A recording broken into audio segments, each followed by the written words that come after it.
Hello dear friends. In our previous videos, we have discussed about the external features and various systems of Scholar. In this video, we're going to discuss about the silent features of class Amphibia. As we know that the phylum Chordata having five classes. The first class is Pisces, which includes all the fishes, and they are aquatic. Class Amphibia, which includes frog, toad, salamander, caecilians. Class Reptilia, which includes crocodile, lizards, snakes, turtle, tortoise. Class Apes, which includes all the birds, and class Mammalia. In the history of evolution, the first animal which should transition from aquatic mode of life to terrestrial mode of life are amphibians. But these amphibians, they do not become fully terrestrial. They have to go to back to water for the purpose of reproduction. So this amphibian shows dual life or double life. That is the meaning of term amphibia. This class amphibia is represented by near about 8,000 species all over the world. And in India, they are represented by near about 472 species. The examples are frog, toad, salamander, and ichthyophis. If we discuss about the silent features of this class amphibia, and we start from its habitat, these amphibians are aquatic or semi-aquatic, air and water breathing, carnivorous means they feed on other animal, cold-blooded means they do not able to maintain their body temperature. Their body temperature changes with the external environmental temperature. Oviparous means they lay eggs. Tetrapod vertebrates means they having two pair of limbs, one pair of forelimbs and one pair of hind limbs. If we talk about its body, they having a distinct head, elongated trunk, and neck and tail may be present or absent. For example, in the case of this frog and toad, the tail is absent. If we talk about its limbs, the limbs are usually two pairs, that is tetrapod. Some limbless are also. For example, in the case of this ichthyophis, they do not have limbs, and the number of toes are 4 to 5, this pentadactyl or less. Paired fins are absent. In some form, median fins are present, but they devoid of fin rays. If we talk about the skin of this class amphibia, the skin is soft, moist, glandular, and they contain pigment cells called chromatophores. So the skin of this amphibians, they are soft in nature and they are moist due to the presence of the glands, uh, mucus glands, because the amphibian shows cutaneous respiration, means they respire by the help of the skin. Then these chromatophores, they are the pigment cells, are present in the case of amphibians, and due to that, these amphibians having different colors, brilliant colors. As we have seen in the case of various frogs, they have brilliant colors. And the exoskeleton is absent because they are respiring by the help of the skin. They do not have any exoskeleton. The digits are clawless, but some concealed dermal scales are present. Endoskeleton is mostly bony. Notochord do not exist because the notochord converted into vertebral column, and skull with two occipital condyle and which articulates with the first cervical vertebra. Regarding about its digestive system, they having mouth which is guarded by upper jaw and lower jaw. That is a characteristic feature of gnathostomes. And this jaws having homodont type of teeth. Means all teeth are same. The tongue is producible. Producible tongue means that tongue can come outside the mouth to catch the prey. The alimentary canal here we can see this the alimentary canal of this frog. The alimentary canal is terminated into this cloaca, which is a common opening of digestive system, excretory system, and reproductive system. If we discuss about its respiratory system, They show respiration by lungs, by skin, and by the lining of the mouth. So they shows pulmonary respiration also by the help of lungs. They show buccopharyngeal respiration also, and they also respire by the help of the skin, which is called as cutaneous respiration. Larva having external gills, and in some adult form also, the gills may be persist. For example, in the case of mud puppy. Regarding its circulatory system, the heart is three-chambered. There are two auricle and one ventricle. So three-chamber heart is present. One auricle, right and left auricle, and single ventricle. And thus the accessory chamber sinus venosus is present. The number of the aortic arches are 1 to 3 pairs. They have renal and hepatic portal systems are present. Renal and hepatic portal systems are present. Now, what is this renal and hepatic portal system? Renal portal system, where the blood from the posterior side of the body is collected and go to the kidney, and from kidney goes to the heart. In the hepatic portal system, the blood collected from the alimentary canal goes to the liver, and from liver goes to the heart. So that renal and hepatic portal system are well developed.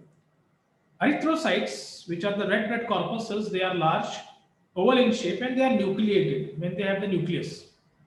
Body temperature is variable. They can't able to maintain their body temperature. That term is poikilothermos. To explain them, if we talk about this excretory system, kidney is mesonephric, urinary bladder. Here we can see this is the excretory system, and the urinary bladder is large, and they open to by the help of the ureter. They open to the cloaca. So, and they are ureotelic, means they excrete out urea. If we discuss about its nervous system, the brain is poorly developed, but more developed than the fishes. Here we can see this is a brain of a frog. They having olfactory bulb, olfactory lobe, cerebrum, epiphysis in the forebrain, optic lobe, which is a part of the midbrain, and the cerebellum and medulla oblongata, which is a part of the hindbrain. So the brain is more developed than the fishes and less developed than the reptiles. And the number of cranial nerves are 10 pair, means that is same as like the fishes. If we talk about their sensory organs, the nostrils is connected to the buccal cavity. In the case of fishes, the nostrils do not connect to the buccal cavity. But here in the case of amphibians, the nostrils is connected to the buccal cavity. The middle air having only single ossicle, which is rod-like, and the larval forms have lateral line system. Here we can see this is the larva called tadpole larva of the frog, and this is a one line which is called as a lateral line because this is present in the lateral side of the body and in a form of a line. This lateral line system are rheoreceptor, or they perceives the changes in the water current. If we discuss about its reproductive system, the sexes are separate, means there is different male and female individual. Male do not have any copulatory organ. The gonoduct, which is the duct of the reproductive system, open into the cloaca. Fertilization mostly external.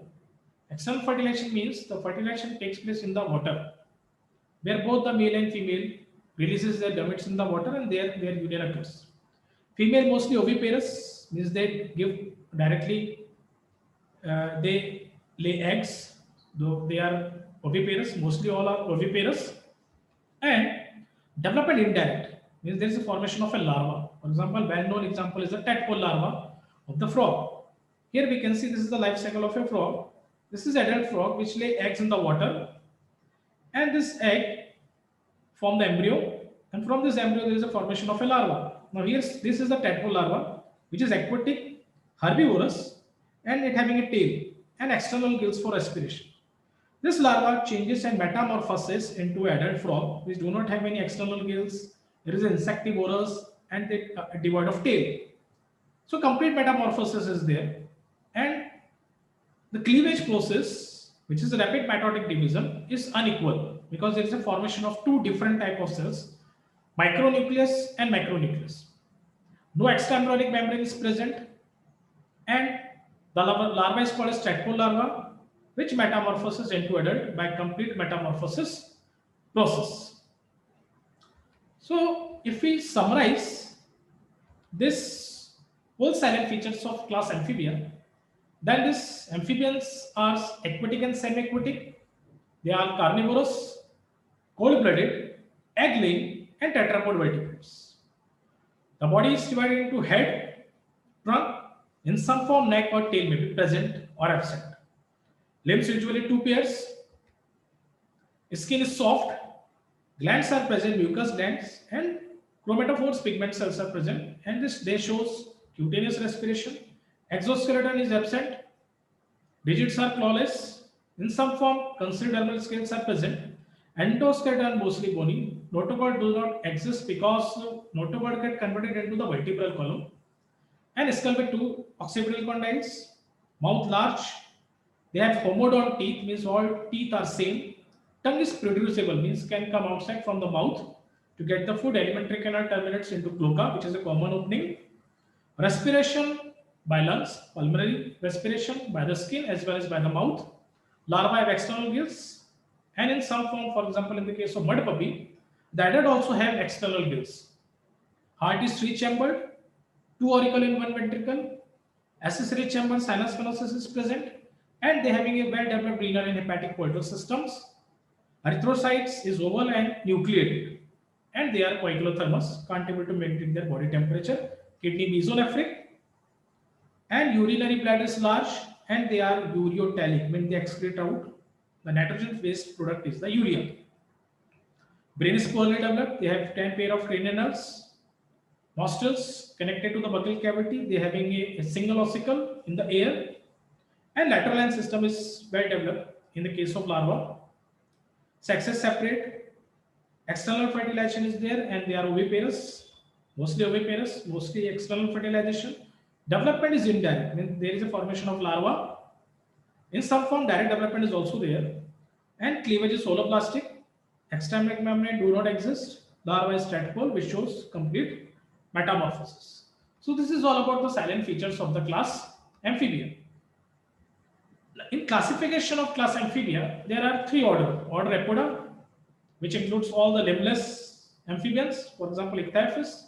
Order Urodela, which includes tail amphibians. And order Anura, which having devoid of tail. For example, this is a frog and this is a toad. So this classification of class Amphibia, we're going to discuss in detail in our next video.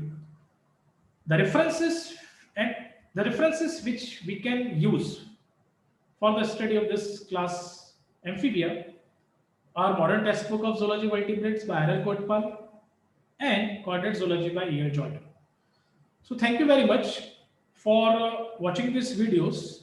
In next videos, we're going to discuss about the classification of class Amphibia. So thanks a lot.